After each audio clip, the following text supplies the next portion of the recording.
नमस्कार साथियों। तो आज इकोनॉमी की जो थर्ड क्लास है वो लेकर मैं आपके साथ हाजिर हूँ। जो पिछली दो क्लासेस थी आपको शायद उसका अनुभव अगर ठीक लगा हो तो ऐसे ही मैं इकोनॉमी को आगे भी जारी रखूँगा। जो 15 टॉपिक बता रखे हैं वो दो मैंने करा रखे हैं। अभी जो तीसरा टॉपिक है आज का उसमें हम पढ़ेंगे जो पंचवर्षीय योजनाएं हैं उनके भीतर क्या क्या विशेषताएं थी और जो बेरोजगारी होती है उस वो क्या है और उसके कितने प्रकार होते हैं। तो इन सभी चीज़ों के बारे में आज हम इस अपने लेक्चर में जानने वाले हैं। तो आप तैयार रहिए और नोट डाउन करते रहिए और समझते रहिए। बशर्ते आज की कक्षा में याद करने वाली चीज़ें कुछ ज़्यादा हैं तो वही नोट डाउन करके उन्हें याद करिए, क्योंकि मैंने शॉर्ट फॉर्म में सबको बना रखा है तो मतलब आसानी से आपको समझ आ जाएगा। तो देखिए, पहले से अगर मैं शुरू करूँ तो वही जो आज का जो मुख्य मुद्दा है हमारा वो है पंचवर्षीय योजनाएं। जो हमने 12 पंचवर्षीय योजनाएं पढ़ी हैं उनके भीतर जो जो विशेषताएं शामिल थी मैंने मुख्य मुख्य विशेषताओं को नोट डाउन करके शॉर्ट फॉर्म में यहाँ आपके लिए प्रोवाइड करा रखा है, तो आप याद इन्हें करते जाइए। तो देखिए, अगर हम यहाँ पर पहली पंचवर्षीय योजना के बारे में पढ़ते हैं तो पहली पंचवर्षीय योजना में हमें जो पहली पंचवर्षीय योजना है वो 1951 से 1956 के बीच रही थी। जो नीति आयोग था वो पंचवर्षीय योजनाएं बनाता है। पंचवर्षीय योजनाएं रूस से प्रभावित होकर हमने बनाई हैं। जो जवाहरलाल नेहरू थे उनके ही पीरियड से ये शुरू हुई थी। तो देखिए, पहले पंचवर्षीय जो योजना उसकी विशेषता है, पहला ये हेराल्ड डोमर मॉडल पर आधारित था। अर्थात जो इन्हें बनाने वाले थे ना उनके नाम के आधार पर ही इसका नाम रखा गया है हेराल्ड डोमर मॉडल। इसमें जो मेन फोकसिंग एरिया था हमारा वो था कृषि, सिंचाई और ऊर्जा। यानी हम कृषि के माध्यम से अपने अर्थव्यवस्था का विकास करने की सोच रहे थे पहले पहल। फिर और यह अर्थव्यवस्था सफल भी रही, क्योंकि हमने जो जीडीपी ग्रोथ प्रेडिक्ट करी थी ना, मतलब कि हम इतना प्राप्त करेंगे, उससे ज़्यादा ही हमने प्राप्त करी। तो ये समझ गए होंगे आप। अगला जो सेकेंड 5 ईयर प्लान है उसकी बात करें तो इसमें इसे कहते हैं हम, जो सेकेंड 5 ईयर प्लान है, पहली बात यह 56 से 61 के बीच रही थी। आपको ये सभी याद रखने हैं। जैसे 1951 से 2017 तक जब 12वीं पंचवर्षीय योजना का अंतिम वर्ष निर्धारित किया था, उस दौरान तक आपको पूरी सीक्वेंसिंग याद होनी चाहिए, क्योंकि एग्जाम फिर वही क्वेश्चन अगर कठिन भी आ गया तो आप कर पाएंगे। तो second 5 year plan PC Mahalanobis ji के मॉडल पर आधारित था। जो पीसी महालनोबिस है ना, ये भारत के मुख्य सांख्यिकीविद थे, स्टैटिस्टिशियन। इन्हीं के जो जन्म दिवस है उसके आधार पर शायद हम स्टैटिक कुछ ऐसा दिवस मनाते हैं, स्टैटिस्टिक दिवस जैसा कुछ, मेरे को उसका एग्जैक्ट डेट तो याद नहीं है, मतलब मनाते हैं। जो सेकेंड 5 ईयर प्लान है उसकी खास यह है कि यह समाजवादी पैटर्न पर आधारित था। कल मैंने आपको समाजवाद डिफाइन किया था ना, तो समाजवादी वही जब हम लोगों के नज़रिए से देखते हैं कि समान वितरण हो, सभी में संसाधन बराबर रूप से वितरित हो, इस आधार पर। तो ये मुख्य विशेषता है। कभी भी अगर बनता है कि समाजवादी पैटर्न कौन सी पंचवर्षीय योजना से शुरू हुई, तो वो पहली नहीं दूसरी पंचवर्षीय योजना से शुरू हुई। फिर इसमें पहले में हमने कृषि को फोकस किया। अभी हम तीव्र औद्योगिकरण, इंडस्ट्रियलाइजेशन और जो हैवी इंडस्ट्रीज है ना, स्टील, कोल, इन सभी चीज़ों पर हमने ध्यान देना शुरू किया। यह योजना भी सफल रही, मतलब जो हमने जीडीपी ग्रोथ प्रेडिक्ट करी थी उससे ज़्यादा हमने अचीव किया। ठीक है, समझिए, नोट डाउन करिए, याद करिए। अब हम जो तीसरी पंचवर्षीय योजना है उसकी बात करते हैं। तो वही थर्ड पंचवर्षीय योजना जो 61 से 66 तक, सॉरी, ठीक है, थर्ड का ये ईयर है। अब यह जो है ये सुखमय चक्रवर्ती और जॉन सैंडी के मॉडल पर आधारित है। ये तो वही अर्थशास्त्र विज्ञानी होंगे, उन्होंने बनाया होगा ये मॉडल। तो सुखमय चक्रवर्ती और जॉन सैंडी मॉडल आपको याद करने हैं, हाँ, ये प्योरली। और इसको हम एक और नाम से जानते हैं, वो है गाडगिल योजना। गाडगिल योजना के नाम से हम इन्हें जानते हैं। लेकिन इसकी जो खास बात है, मतलब खास तो क्या, मतलब एक नेगेटिव पॉइंट ये है कि ये भारी रूप से विफल हो गई थी, एपिक फॉल आ गया था। क्यों? क्योंकि जो 1965 का ईयर था उसमें आपको पता है इंडिया पाक वॉर हुआ था। एक तो वो कारण रहा क्योंकि हमारे संसाधन वहाँ वेस्ट हुए। दूसरा, ड्रॉट आ गया था, यहाँ सूखा पड़ गया था। इस कारण भी हम इसमें जो हमने लक्ष्य निर्धारित किए थे उसे प्राप्त नहीं कर पाए। क्वेश्चन कैसे बनेंगे? ये बनेंगे कि कौन कौन सी पंचवर्षीय योजनाओं में हम अपने उद्देश्यों को प्राप्त नहीं कर पाए, तो आप याद भी करते जाइए। फिर देखिए, अब जब हमने कहा ना कि थर्ड 5 ईयर प्लान था वो तो असफल हो गया था, तो फिर हमारा थोड़ा मोह भंग हो गया था इससे। तो हमने क्या कहा, फिर अवकाश ले लिया। हमने प्लान हॉलीडे किया, मतलब 3 वर्षों के लिए। यह भी याद रखना है क्योंकि बनता है कि कौन कौन से ईयर में हमने 5 ईयर प्लान, मतलब कौन कौन से ईयर में नहीं थी।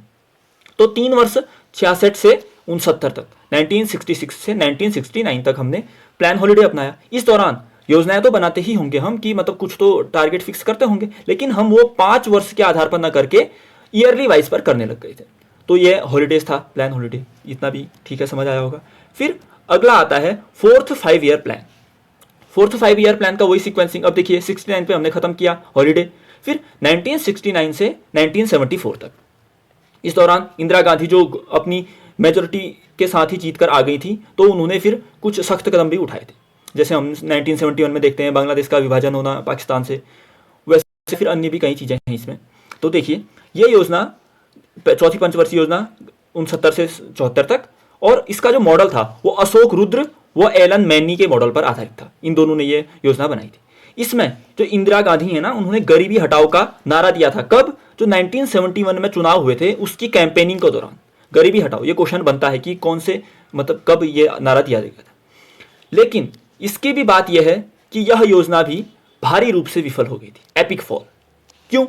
तो जानिए। हमने कहा 1971 में इंडिया पाक वॉर हुआ था, क्योंकि इंडिया ने बांग्लादेश को फ्रीडम कराया था। तो कई शरणार्थी समस्या आ गई थी, क्योंकि बांग्लादेश में तो भयंकर नरसंहार चल रहा था। तो कई बांग्लादेशी यहाँ पश्चिम बंगाल, मणिपुर, मिजोरम, असम, इन सभी से भारत में आने लग गए थे। तो हमें संसाधन वहां भी देने पड़े, जो हमने लक्ष्य निर्धारित किए थे प्राप्त नहीं कर पाए। फिर इस दौरान भी सूखा पड़ गया था, तो इस कारण हम इसे अपने लक्ष्य प्राप्त नहीं कर पाए। समझ में आया होगा। अब हम पढ़ते हैं फिफ्थ 5 ईयर प्लान। कोई दिक्कत तो नहीं हो रही ना?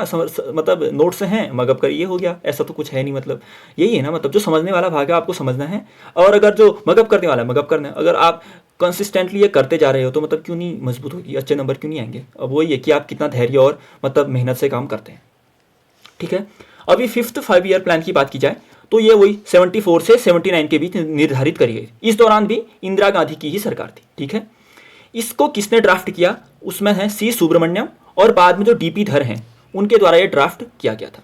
इसका जो मुख्य फोकस एरिया था वो था कृषि, साथ में उद्योग और माइंस, यानी हम कृषि और उद्योग दोनों को साथ में ही फोकस करते हुए चलेंगे।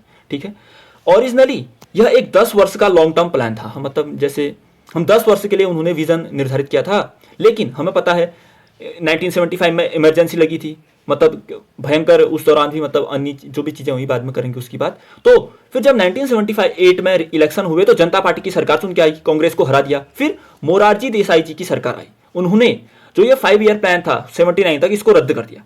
तो ये 78 तक ही चला। हाँ, ये प्लानिंग पूरी नहीं हुई। ये क्वेश्चन बनता है कि कौन सी 5 ईयर प्लान अपने ईयर को पूरे नहीं कर पाई, तो कौन सी? Fifth 5 year plan. Okay, and next, अब देखिए मोरारजी देसाई ने, कल मैंने बताया था कि वो कहते हैं कि अब हम ये 5-5 साल वाली हवाबाजी नहीं करेंगे, हम ईयरली बेसिस पे प्लानिंग करेंगे। जैसे तो फिर उन्होंने रोलिंग प्लान लेकर आए। हो आपने सुना होगा रोलिंग प्लान के बारे में। मैं भी वही चीज, अब मैं कुछ नया मतलब विशाल तो कुछ लेकर आऊंगा नहीं ना, जो चीजें हैं वही सीक्वेंसिंग तरीके से, बशर्ते मैंने कई ऐसे फैक्ट ऐड कर रखे हैं जो आपने कभी पढ़े नहीं होंगे, तो मतलब आप समझते हुए चलिए। रोलिंग प्लान 2 वर्ष के लिए थे, 78 से 79, 79 से 80 के बीच में। इस दौरान सरकार किसकी थी? एम देसाई, यानी मोरारजी देसाई की। वो क्या कहते हैं, हम वार्षिक आधार पर प्लान बनाएंगे। ओके, 2 वार्षिक प्लान बन गए। देखिए अभी तक 5 साल हो गए जब हमने 5 ईयर प्लान, 3 तो हॉलीडे में हुए थे ऊपर, 2 अभी बन गए। ठीक है, अब सिक्स्थ 5 ईयर प्लान बनाते हैं। इसका भी ईयर वही 5 वर्ष का, 80 तक तो रोलिंग प्लान हो गए, 80 से 85 के भी सिक्स्थ 5 ईयर प्लान। इसमें हमने कुछ कुछ नई नीतियां लाए थे। जैसे पहली बार हमने इंक्लूसिव रूप से, मतलब इंटेंस रूप से गरीबी निवारण की ओर ध्यान दिया। ठीक है, और जो इसमें योजनाएं लाई गई थी वो मैंने इसका फुल फॉर्म नहीं लिखा, क्योंकि आप फुल फॉर्म ही याद करने में रह जाएंगे, तो फिर आप इन्हें शॉर्ट फॉर्म में ही याद करिए। अगर क्वेश्चन हिंदी, क्योंकि इंग्लिश में भी आता है क्वेश्चन, तो आप इंग्लिश वाले क्वेश्चन को ही पढ़कर समझ जाने के। अब देखिए इसका फुल फॉर्म है राष्ट्रीय ग्रामीण विकास योजना, इतना लंबा, फिर सबके अपने अलग अलग नाम हैं। इससे अच्छा आप शॉर्ट फॉर्म में याद रखिए। तो गरीबी निवारण, IRDP, integrated rural development programme, NREP, TRYSEM, ये सभी योजनाओं के शॉर्ट फॉर्म हैं। तो ये सिक्स्थ 5 ईयर प्लान में आए थे। ठीक है, अब हम बढ़ते हैं 7th 5 ईयर प्लान के बारे में। 7th 5 ईयर प्लान का जो ईयर है वो है 85 to 90। यह जो प्रणब मुखर्जी हैं, हमारे पूर्व राष्ट्रपति हैं ना, वो पहले उन्होंने ये मॉडल तैयार किया था 90s के दौर में। इसने रोजगार पर बल दिया, और सबसे महत्वपूर्ण बात जो है इसमें समझने वाली वो ये है कि हमने पहली बार जो निजी क्षेत्र है ना उसको प्रायोरिटी देना शुरू किया। क्योंकि हमने कहा कि भारत समाजवादी के मॉडल पे था पहले। समाजवाद में क्या होता है, केंद्र ही सब निर्धारित करता है, निजी क्षेत्र को वो कुछ करने नहीं देता। लेकिन अब हम क्या कर रहे हैं कि सरकार भी कितनी चीजें देखेगी भाई, इतनी सारी चीजें, इतने डेवलपमेंट करने हैं। अगर अकेली सरकार करेगी तो वो तो बहुत ही टाइम लगेगा उसे। तो इसने क्या किया, हमने इस बार जो निजी क्षेत्र है उसको भी हमने प्रायोरिटी देना शुरू किया, मतलब कि आओ आप भी करो हम भी करते हैं। वही जो मिश्रित अर्थव्यवस्था वाली बात बताई थी ना मैंने, वो शुरू हो जाएगी यहाँ से। ठीक है यहाँ तक। फिर 90s के बाद फिर देखिए, हमें पता है इस दौरान जो राजीव गांधी थे उनकी हत्या कर दी गई थी लेट 1989 के आसपास। फिर वही केंद्र सरकार में फिर अस्थिरता बनने लगी, कोई पीएम आता था फिर और 2-4 दिन के लिए रहता था फिर और हट जाता था। तो इसलिए केंद्र सरकार में अस्थिरता रही, इस कारण हमने 5 ईयर प्लान नहीं बनाए। इस दौरान भी हमने वार्षिक प्लान बनाए, समझे, 2 वर्ष के लिए। तो देखिए क्या, सबसे पहले हमने 66 से 69 के बीच पढ़े हॉलीडे 3 वर्ष के, फिर रोलिंग प्लान पढ़ा 78 से 90 के बीच में 2 वर्ष का। अभी भी हमने 2 वर्ष के वार्षिक प्लान पढ़े थे, कितने हुए, 3, 2, 5, 2, 7। तो 7 वर्ष ऐसे हैं जब हमने 5 ईयर प्लान को लागू नहीं किया, समझ गए। ठीक है, अब हम 8th 5 ईयर प्लान की ओर बढ़ते हैं। 8th 5 ईयर प्लान में हमने जो जिस पर यह आधारित है वो उस मॉडल, पहले तो सन देखिए 1997 तक का, ठीक है, 92 से 97 तक। यह model John W Miller model पर आधारित है। अब मैं आपको यहां पर एक तथ्य बताऊं, कई किताबों में लिख रखा है कि जो 7वीं पंचवर्षीय योजना है ना वो डब्ल्यू मिलर के मॉडल पर आधारित है, लेकिन गलत है ये। अगर आप स्टैंडर्ड बुक से पढ़ते हैं तो समझेंगे कि जो 8th 5 ईयर प्लान है ना वो है डब्ल्यू मिलर मॉडल पर आधारित। अब आप मतलब मानते हैं, विश्वास करते हैं, क्योंकि मैंने स्टैंडर्ड बुक से जो मेरे नोट्स हैं उन्हीं से पढ़ रखा है, तो आप यही जानकारी दे रहा हूं। ठीक है, अब ये 5th ईयर प्लान बहुत ही महत्वपूर्ण है, इसका आपको पीएम याद रखना है, इसमें जो नीतियां थी वो याद रखनी है डिटेलिंग में, क्योंकि एलपीजी सुधार हुए ना इस दौरान, हमने अपनी इकोनॉमी को खोलना शुरू किया। अभी तक हम बंद इकोनॉमी के तौर पे काम करते थे कि हम डरते थे, मतलब कि कहीं फॉरनर आ जाएंगे फिर से कब्जा लेंगे, हम ही करते हैं जो करते हैं। लेकिन अब ऐसे तो विकास हो नहीं सकता, तो हमने कुछ कुछ सुधार करने शुरू किए थे इसी दौरान। तो इस दौरान पीएम कौन थे, पीएम नरसिम्हा राव। इनका काल बहुत ही इंपॉर्टेंट है पीएम का, क्योंकि इसी दौरान हम पंचायती राज व्यवस्थाएं पढ़ते हैं, 73rd एंड 74th अमेंडमेंट पढ़ते हैं ना, वो पॉलिटी में हम आगे पढ़ेंगे, ये पढ़ते हैं। कुछ और भी नीतियां हैं बहुत महत्वपूर्ण, वो पढ़ेंगे आगे को, हम सभी जो सब्जेक्ट वाइज जाएंगे उसके अनुसार पढ़ेंगे। तो इस दौरान पीएम ये थे। एलपीजी सुधार हुए इस दौरान, लिबरलाइजेशन, प्राइवेटाइजेशन एंड ग्लोबलाइजेशन, इसको भी हम डिटेल से पढ़ेंगे, सब क्या क्या होता है इसका अर्थ। और जो न्यू इकोनॉमिक पॉलिसी थी ना वो भी 1991 में आई थी। और इस दौरान हमने जो मानव संसाधन होता है ना, ह्यूमन रिसोर्स, पहले तो आप समझिए ह्यूमन रिसोर्स होता क्या है।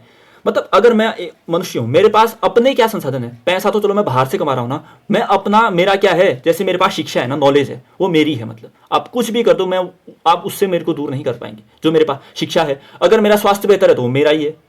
अगर मेरे पास स्किल है, रोजगार है, वो तो वही मानव संसाधन आता है जो आपके पास है। मतलब आपको ठीक समझे होंगे आप, शिक्षा, स्वास्थ्य, कौशल, रोजगार, ये सभी मानव संसाधन के भीतर आते हैं। तो आप यही छोटी छोटी परिभाषाएं समझिए, आपके कंसेप्ट खुद ही बिल्डअप होते जाएंगे। इस दौरान हमने मानव संसाधन पर बल भी दिया। और इस नीति की भी अच्छी बात यह रही कि इस दौरान जो हमने लक्ष्य निर्धारित किए थे ना, जो भी जीडीपी ग्रोथ का लक्ष्य टारगेट निर्धारित किया था वो हमने सक्सेसफुली अचीव किया, उससे ऊपर अचीव किया। ओके, अब हम 9th 5 ईयर प्लान पे आते हैं। 9th 5 year plan, 9th 5 year plan में यह है कि यह, इसका भी ईयर पहले 1997 से 2002 तक 5 वर्ष का रहा। अगर वीडियो लंबी हो रही है तो आप पॉज करिए, थोड़ा रेस्ट करिए, नोट डाउन करते करते हाथ थक रहा है तो फिर दोबारा देखिए, मतलब अपनी सुविधा के अनुसार देखते रहिए, लेकिन नोट डाउन जरूर करिए, क्योंकि ऐसे ही तो फिर क्या ही फायदा देख के, फिर कितनी लंबी देर तक आप याद रख पाएंगे इसे। ठीक है, तो देखते हैं। अब जो 9th 5 ईयर प्लान है वो सामाजिक न्याय पर आधारित है। सामाजिक न्याय का अर्थ मैंने कल बताया ना आपको, जो समाजवादी अर्थव्यवस्था वो क्या करती है, अमीर को ज्यादा कमा रहा है तो गरीब को दे दो उसे, गरीब बहुत गरीब ना रहे, मतलब जैसे गरीबों के लिए काम करना, वही सामाजिक न्याय है। सबके साथ न्याय हो वाली बात। इसमें हमने 7 जो बेसिक मिनिमम सर्विसेज होती है ना, मतलब कुछ जो मतलब बुनियादी चीजें होती है, बीएमएस, उनका चुनाव किया था हमने। 7 चुनी, उन्हीं पे ध्यान देंगे, ये बात कही। लेकिन नेगेटिव पॉइंट, असफल रही 99, क्योंकि इस दौरान भी पॉलिटिकल अनस्टेबिलिटी बहुत ज्यादा थी। मतलब कभी अटल जी आ रहे थे, कभी फिर मतलब बहुत सारे पीएम आते हैं इस दौरान, 2-2 वर्ष के लिए, कोई दो कितने तो 19-18-19 दिन के लिए आते हैं, मतलब ठीक है। इसलिए ये भी असफल रही, क्योंकि कोई अच्छी पॉलिसी बनी नहीं पा रही थी। एक बना रहा था, दूसरा था उसे खारिज करते रहता था, वो बना पा रहा था तो फिर उस दौरान वो खारिज, मतलब वही पीएम से हट गया तो अगला आया उसने वो खारिज कर दिया। ऐसे ऐसे मतलब कोई भी बेसिक चीजें यहाँ पे चल नहीं पाई। ठीक है, अब आती है 10th 5 ईयर प्लान, जो 10वीं पंचवर्षीय योजना है। उसके बारे में अगर मैं आपको बताऊं तो इसमें हमने पहली बात सन 2002 से 2007 के बीच, इसमें हमने 10 जो निर्धारित किया कि 10 वर्ष में जो पर कैपिटा इनकम है, यानी एक आदमी की आय है, उसको हम दुगना करेंगे। ये मतलब एक इसका उद्देश्य पूछा जाता है कभी कभी एग्जाम में, तो ये आप याद रखिए। इस दौरान सबसे एक अच्छी बात यह रही कि हमने जो गरीबी थी ना उसमें 15% की गिरावट कर दी थी। ठीक है, ये भी हुआ। अब 11th 5 year plan, 11th 5 year plan की बात करें तो इसमें जो समझने वाली बात है, पहली बात सन याद रखिए 7 से 12 के बीच। इसका जो उद्देश्य था, कभी कभी उद्देश्य से पूछ लेता कि मतलब ये जो थीम थी कौन सी पंचवर्षीय योजना में थी, तो जो मैंने महत्वपूर्ण लगी मुझे वो मैंने नोट डाउन कर रखी।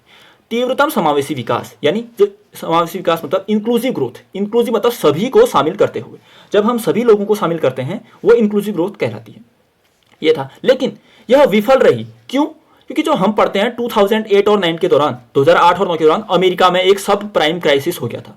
वो बैंकिंग से संबंधित है तो हम उसे वहीं समझेंगे, मतलब ठीक है, शेयर मार्केट से संबंधित, वो हम उस दौरान समझेंगे। तो वो वहां संकट हुआ। तो जब हम ग्लोबलाइजेशन कहते हैं, मतलब वैश्वीकरण कहते हैं, तो सभी अर्थव्यवस्थाएं एक साथ जुड़ी हैं। कहीं भी कुछ प्रॉब्लम आती है तो उसका असर अन्य देशों पर भी पड़ता है। ऐसा ही हुआ। फिर अमेरिका तो अपने आप में एक सुपर पावर है ही, उस पर प्रभाव पड़ेगा तो फिर हमें तो मतलब हम पे भी उसका प्रभाव पड़ना लाजमी है। तो इस कारण ये भी असफल। आप ये सन याद रखिए, यूएस सब प्राइम क्राइसिस कब? 2008 to 9 के बीच में। अब 12th 5 ईयर प्लान की बात की जाए तो 12th 5 ईयर प्लान में वही सन क्या है, अब ये अंतिम पंचवर्षीय योजना है। हाँ, इसके बाद हम वही नीति आयोग आएगा, मोदी गवर्नमेंट, वो फिर अपने अनुसार काम करेगी। तो 2012 से 17 के बीच उद्देश्य क्या था? Faster, more inclusive and sustainable growth. Faster का अर्थ बताइए तीव्र, इंक्लूसिव का अर्थ मैंने बता दिया सबको शामिल करना। सस्टेनेबल ग्रोथ का तात्पर्य होता है कि हम अपना तो देखें लेकिन जो हमारे आने वाली पीढ़ी है ना उसके अनुसार भी सतत रूप से काम करें। ऐसा नहीं कि एक ही दिन मतलब 100 रुपए हैं तो पहले दिन ही खर्च करते, अरे 100 रुपए हैं तो 50 हम खर्च करें, 50 अगली पीढ़ी के लिए बचाएं। यही सस्टेनेबल ग्रोथ होता है।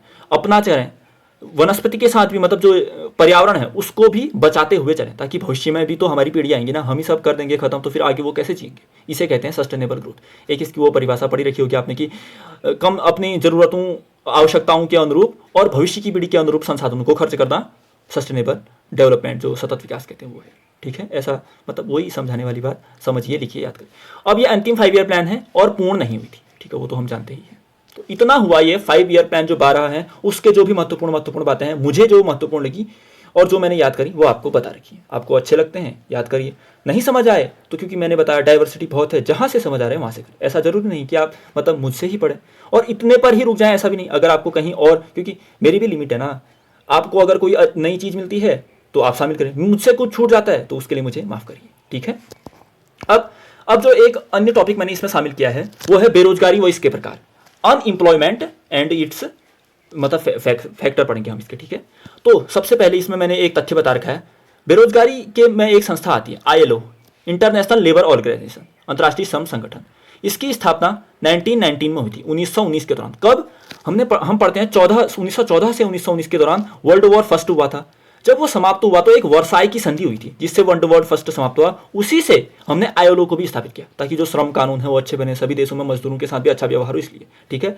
ILO एक अन्य महत्वपूर्ण तथ्य है कि यह वैश्विक रोजगार व सामाजिक आउटलुक नाम की एक रिपोर्ट जारी करती है। कभी भी एग्जाम में बन सकता है कि ये रिपोर्ट कौन जारी करती है, तो ILO। ऐसे ही मतलब जो भी ऑर्गेनाइजेशन आएंगे मैं उनसे संबंधित महत्वपूर्ण रिपोर्ट भी आपको बताते जाऊंगा, ठीक है। अब देखिए कुछ अच्छे डायग्राम मैंने यहाँ पर बता रखे हैं, आप इनको अप्रिशिएट करिए और मतलब समझने में थोड़े आपको मदद करेंगे। अब इसमें यह है कि जो बेरोजगारी है ना, हम कहते हैं वो क्यों है, फिर मतलब इसके अगर हम कारण समझें तो पहली बात हुई जनसंख्या विस्फोट। इतनी ज़्यादा पॉपुलेशन है, हर एक के लिए रोजगार कैसे होगा? तभी हम पढ़ते हैं, एक फॉर्म भी भरते हैं ना, अगर हम मतलब जैसे दो ही पोस्ट हैं उसके लिए भी मतलब लाखों अप्लाई करें। अब क्या ही बात, मतलब वही जो PhD करे हुए हैं वो फिर फर्स्ट गार्ड के पेपर, ऐसे पेपरों पर भी अप्लाई करते हैं। PhD धारक, हाँ, मतलब क्योंकि उनके अनुसार पढ़ाई के अनुसार वो तो छोटी पोस्ट होगी ना उनके अनुसार, तो मतलब वही जनसंख्या विस्फोट है तो रोजगार कम है, तो उसके अनुसार एक ये कारण हो गया। शिक्षा, आपको पता है हमारी शिक्षा व्यवस्था क्या है, मतलब बेहद, मतलब अब मैं क्या इस पर बात करूँ, सतही स्तर की होती है। मतलब केवल मार्क्स के पीछे ध्यान दिया जाता है, स्किल डेवलपमेंट, एक अपनी जो पर्सनैलिटी डेवलपमेंट की प्रक्रिया होती है उस पर कोई ध्यान नहीं दिया जाता। तो वही फिर वो रोजगार में केवल रोजगार प्राप्त करो बस, उतना ही काम रहता है। वो भी हमारा ऐसा ही है। श्रम कानून, जो लेबर लॉज हैं, अब कोई काम करना चाह रहा है लेकिन लेबर लॉज ही इतने टफ हैं कि काम नहीं कर पा रहा। और सामाजिक कार्य, आपको पता है हमारी सोसाइटी थोड़ा लिबरल विचारों को कम ही रखती है। महिलाओं के प्रति उनके मतलब नज़रिए देखिए, क्योंकि महिलाओं को काम नहीं करना चाहिए यही सोच रहती है। SC ST को लेकर ही देखिए, जो निम्न वर्ग के लोग हैं उनको एक हीन भावना से हम लोग देखते हैं। मतलब ये बहुत ही आलोचना का विषय है, मैं मानता हूँ, लेकिन वही सोसाइटी ऐसी है तो है। फिर भाई भतीजावाद चलता ही है, मतलब कोई बड़ी पोस्ट पे है तो वो अपने ही संबंधियों को लगाता है। फिर सोसाइटी का मैंने स्ट्रक्चर आपको बता दिया, ठीक है। आप खुद भी चीज़ें देखते सुनते ही तो होंगे ही, थोड़े समझदार तो हैं ही आप सभी, होना चाहिए। मतलब एक नागरिक के तौर पर सभी को एक समझदार स्तर तक का तो व्यक्ति होना चाहिए ना, थोड़ा मतलब समझ रखिए तो क्या चेंज हो रहे हैं। फिर कौशल विकास, अब कौशल विकास के नाम पर तो कुछ भी नहीं है, पढ़ाई मतलब एजुकेशन क्या, सीधे पढ़ाई नौकरी के लिए लग गए, कुछ पहले से ट्रेनिंग वगैरह कुछ सीखे हम तभी तो अच्छा काम कर पाएंगे। फिर लोन वगैरह की समस्या आती है, कोई काम करना चाहता है, पैसे नहीं है, लोन लेने जाता है, उसके पास कोई कोलेट्रल वगैरह है नहीं तो काम मिलता नहीं। व्यापार करने की सुगमता, एक जो मतलब सभी बुनियादी सुविधाएं होती हैं व्यापार करने के लिए, वो भी हमारे देश में उतनी अच्छी है नहीं। फिर कुछ बुनियादी ढांचा, जैसे सुदूर इलाके में रहते हैं, बिजली नहीं है, सड़क नहीं है, इंटरनेट नहीं है, कुछ भी काम करना चाह रहे हैं कर ही नहीं पाएंगे। तो मैंने एक फैक्टर गिनाए, आप इन्हें नोट डाउन करिए, और क्योंकि ये आपकी समझ को बढ़ाएंगे, ठीक है। अब मैंने यहाँ पर बेरोजगारी के कुछ प्रकार भी दे रखे हैं कि बेरोजगारी कितने प्रकार की होती, तो बहुत ही प्रकार की है, लेकिन जो वो तो सिंपल है, मतलब कुछ कुछ जो उसकी नोट डाउन नहीं करें, जो आपको समझ में थोड़ा टफ लग सकते हैं वो मैंने यहाँ पर लिखे हैं। तो देखिए, पहली बेरोजगारी का जो प्रकार है वो है चक्रीय बेरोजगारी। अब चक्रीय भी आप समझ पा रहे होंगे। चक्रीय का अर्थ है जब अर्थव्यवस्था जिस प्रकार की गति कर रही है, अगर तेज चल रही अर्थव्यवस्था मतलब रोजगार ज्यादा आ रहे हैं तो आपको काम मिलेगा, अर्थव्यवस्था मंदी पड़ गई यानी रोजगार कम हो गए तो आप बेरोजगार रह जाएंगे। तो ये चक्रीय अर्थव्यवस्था थी। काम ज्यादा होगा तो आपको रोजगार मिलेगा, काम नहीं होगा तो आप बेरोजगार पड़ेंगे, यही चक्रीय अर्थव्यवस्था। और अर्थव्यवस्था में ये तो लगा ही रहता है, कभी तेजी कभी मंदी। फिर आती है प्रतिरोधात्मक बेरोजगारी, जिसे फ्रिक्शनल कहते हैं। ये समझने वाली बात है, हाँ टर्मिनोलॉजी है, कभी भी पूछ देंगे कि तो प्रतिरोधात्मक या फ्रिक्शनल बेरोजगारी क्या होती है, फिर परिभाषाएं दे देंगे 4-5, जब तक आपने पढ़ी नहीं होगी आप नहीं कर पाए। इसमें क्या होता है, जब हम एक जॉब करते हैं फिर हमें उससे अच्छी जॉब चाहिए होती है, तो हम उस जॉब को अगर छोड़ते हैं, फिर नई जॉब पाने के और उस जॉब को छोड़ने के बीच में जो हम बेरोजगार रहते हैं ना, वो कहलाती है फ्रिक्शनल बेरोजगारी। समझ गए, एक जॉब छोड़ी, उससे नई जॉब पाने के बीच में जो हम बेरोजगार हैं उसे कहेंगे फ्रिक्शनल बेरोजगारी। आगे होगा समझ। फिर एक बेरोजगारी होती है प्रच्छन्न बेरोजगारी, यह भी समझने वाली बात है। प्रच्छन्न बेरोजगारी का तात्पर्य है कि मतलब हम ऐसा दिख रहा है कि हम काम कर रहे हैं, लेकिन हमारा जो आउटपुट है ना, मतलब जो हम कर रहे हैं कुछ नहीं कर रहे हैं। जैसे मैं आपको उदाहरण समझाऊं, एक खेत, हाँ, उसमें हम लोग कुछ मतलब फसल बोते हैं। पिछले वर्ष फसल बोई तो तब 5 लोग काम करते थे, ठीक है, 5 लोग काम करते थे, उन्होंने 1 बोरी जो भी अनाज था वो उगाया। फिर अगले वर्ष उसी खेत में 7 लोग काम कर रहे हैं और उन्होंने भी एक ही बोरी धान मतलब जो भी फसल थी वो गए। तो फायदा क्या हुआ 2 लोग जुड़ने का। हमें दिख रहा है कि वो 2 लोग मतलब अभी 5 से 7 लोगों को काम मिल गया, लेकिन अंत में उगा तो एक ही बोरी रहे हैं ना, मतलब असली जो 5 ही लोगों से हो सकता है काम वो 7 लोग कर रहे हैं, मतलब 2 लोग रियल में बेरोजगार हैं। उसे कहते हैं प्रच्छन्न बेरोजगारी। ऐसा तो सभी कई सेक्टरों में होता है। गांव घरों में तो फिर यही होता है, मतलब कुछ नहीं है तो चलो खेत में ही चल जाओ, क्योंकि कर एक ही आदमी भी कर सकता है वो काम, लेकिन कुछ नहीं है तो मैं क्या करूं, बैठे बैठे चल देता हूं, आउटपुट उतना ही आता है उसका भी, ठीक है। तो इसे कहते हैं प्रच्छन्न बेरोजगारी। फिर एक अन्य बेरोजगारी का प्रकार होता है संरचनात्मक बेरोजगारी। संरचनात्मक बेरोजगारी का अर्थ होता है, इसे इंग्लिश में कहते हैं ओपन या स्ट्रक्चरल। इसमें क्या होता है, जैसे कोई रोजगार है ना, उसको आपको जो क्वालिफिकेशन चाहिए उसके लिए अगर वो है ही नहीं आपके पास, जैसे आपको कोई फॉर्म है उसके लिए ग्रेजुएशन मांगी, आपके पास ग्रेजुएशन नहीं है तो आप बेरोजगार क्यों हैं, क्योंकि आपके पास वो कौशल और योग्यता नहीं है। इसे कहते हैं स्ट्रक्चरल या ओपन अनएम्प्लॉयमेंट बेरोजगारी। कोई टफ नहीं था, मतलब बेहद सिंपल भाषा में मैंने समझाया, अच्छे नोट्स प्रोवाइड कर रखे हैं। अब आपकी मेहनत है, आपकी एफर्ट है, ओके। अभी हम आगे कुछ मैंने फैक्ट शामिल कर रखे हैं, फैक्ट मतलब रटने वाली चीज। तो देखिए कुछ मैं सीधे सीधे पढ़ देता हूँ इन्हें। एनएसओ द्वारा जो पीएलएफएस जो पीरियोडिक लेबर फोर्स सर्वे होता है ना, मतलब जो श्रमिक है उनका एक सर्वे किया जाता है एनएसओ द्वारा। तो कभी भी ये पूछता है ये कौन करता है, 2017 से किया जाता है। इसमें क्या क्या चीजें शामिल है, 15 व उससे ऊपर के लोग शामिल होते हैं इसमें, और इसमें शहरी लोग, ग्रामीण लोग, जो कृषि क्षेत्र में कार्य करते हैं और जो गैर कृषि क्षेत्र में भी कार्य करते हैं, उन सभी को शामिल किया जाता है। कोई टफ नहीं था। अब अगला फैक्ट है, जो हम लेबर फोर्स से कहते हैं ना, श्रम बल, उसमें कौन कौन शामिल होते हैं। फिर तो लेबर फोर्स है जो उसमें 15 से 59 वर्ग के आयु वर्ग में जो लोग भी शामिल हैं वो लोग इसमें शामिल होते हैं। तो जो 15 से 59 वर्ष के लोग इसमें शामिल होंगे। फिर अन्य फैक्ट जो है वो है पीएम की एक आर्थिक सलाहकार परिषद होती है। उसमें क्या क्या होता है, पीएम की एक ईएसी आर्थिक सलाहकार परिषद 2000 से शुरू हुई, याद करिए। ये भी कोई संवैधानिक या वैधानिक आयोग नहीं है, ऐसे ही बना दिया, मतलब नियम, कभी मन करा चलो हम बैठाते। मैंने बताया ना संवैधानिक वैधानिक मतलब ना कोई नियम कानून ना कोई संविधान में आर्टिकल, ऐसे ही बना दिया, ठीक है। तो सन याद रखिए। अब अगला फैक्ट है 2019 में हमारे पास 2019 से पहले 2 ऑर्गेनाइजेशन थे, एनएसएसओ, सीएसओ। एनएसएसओ का तात्पर्य national sample survey organisation, CSO का तात्पर्य सेंट्रल स्टैटिस्टिकल ऑफिस। इन दोनों का विलय करके हमने एक बनाया एनएसओ, नेशनल स्टैटिस्टिकल ऑफिस। याद रखना है आपको, पहले 2 थे, कब बने, 2019 में। क्या बना, एनएसओ। अब एनएसओ का काम क्या है, याद करिए, एनएसओ नेशनल स्टैटिस्टिकल ऑफिस ये क्या करता है, जो जीडीपी से संबंधित आंकड़े हैं ना उन्हें जारी करता है, मतलब जीडीपी ग्रोथ क्या है, अभी कितनी है, कि अन्य देशों के कंपैरिजन में कितनी है, ये सभी चीजें। तो और हाँ, एक और फैक्ट मैंने शामिल किया है, वो है एमपी लेट्स स्कीम। ये फैक्ट आपने पढ़े हैं, मतलब पढ़े हैं तो ठीक है, नहीं पढ़े हैं तो शामिल करिए अपने नोट्स में। एमपीलेट्स, इसका तात्पर्य सांसद स्थानीय क्षेत्र विकास योजना, एक योजना है ये। कब से शुरू हुई? 1993 से। क्या होता है इस योजना में? जो प्रत्येक सांसद है, एमपी मतलब, एमपी कौन होते हैं? जो लोकसभा इलेक्शन में खड़े होते हैं ना, उन्हें एमपी कहते हैं। प्रत्येक एमपी को जो भी उसका कॉन्स्टिट्यूएंसी है ना, जो उसका संविधान संसदीय क्षेत्र होगा, उसके विकास के लिए 5 करोड़ प्रति वर्ष मिलते हैं। तो कितना बेहतर फैक्ट नहीं है? तो 1993 से शुरू हुई। प्रत्येक को हर वर्ष 5-5 करोड़ दिए जाएंगे, ताकि आपका जो कॉन्स्टिट्यूएंसी है वहाँ विकास करिए, शिक्षा, स्वास्थ्य, सभी को सुधार करें। तो ये आज के लेक्चर से मैं इतना ही शामिल था। आपको समझ आया होगा, मैं तो यही होप करता हूँ। आगे भी हम बने रहेंगे। अपना सहयोग और साथ बनाए रखें। तब तक के लिए धन्यवाद। अगली क्लास में मिलते हैं। बहुत बहुत शुक्रिया।